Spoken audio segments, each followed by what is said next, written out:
সবাইকে প্রীতি ও শুভেচ্ছা জানাচ্ছি। একটা লং ভিডিও নিয়ে তোমাদের সাথে শেয়ার করার জন্য চলে আসলাম। সীতাকুণ্ড তীর্থস্থান মন্দিরে আমরা একটা ভৈরব মন্দিরে আসছিলাম, এসে কিছু দেবদেবীর ভিডিও করে নিলাম।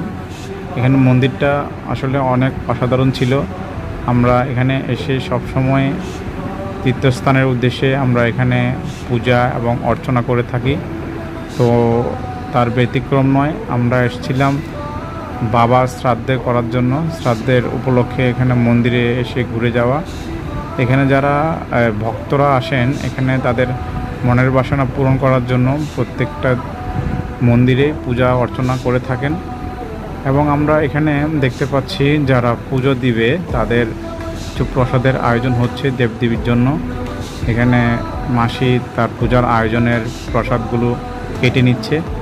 এবং আমরা এখানে যারা পূর্বপুরুষদের আত্মার শান্তি কামনার জন্য শ্রাদ্ধ এবং তর্পণ করে থাকেন, তাদের কিছু দৃশ্য আপনাদের সাথে শেয়ার করা।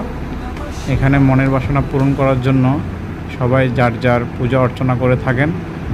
আমরা এখানে কিছু দোকান এবং পূজার সরঞ্জামাদি নিয়ে অনেক দোকানদার বসে থাকে। এটা মন্দির থেকে বেরোলে দেখতে পাবেন আপনারা। আমরা এখান থেকে বের হয়ে শঙ্কর মঠ এবং মিশনে যাওয়ার উদ্দেশ্যে আমরা উপরে উঠতেছি। যতই উপরে উঠছি সেখানে সবুজের সমারোহ চারপাশে দেখতে পাচ্ছি। দুই পাশে প্রচুর সবুজে ভরা। মন্দিরের আসলে এই ব্যাপারগুলোই আমাদের মনটা অনেক ভালো করে দেয়, এই পরিবেশগুলো। আমরা শঙ্কর মঠের উপর দিক দিয়ে কিছু দৃশ্য নিচ্ছিলাম, যেটা আমাদের শঙ্কর মঠের চন্দ্রনাথ মন্দিরের ছোট ছোট আকারে দেখা যাচ্ছে।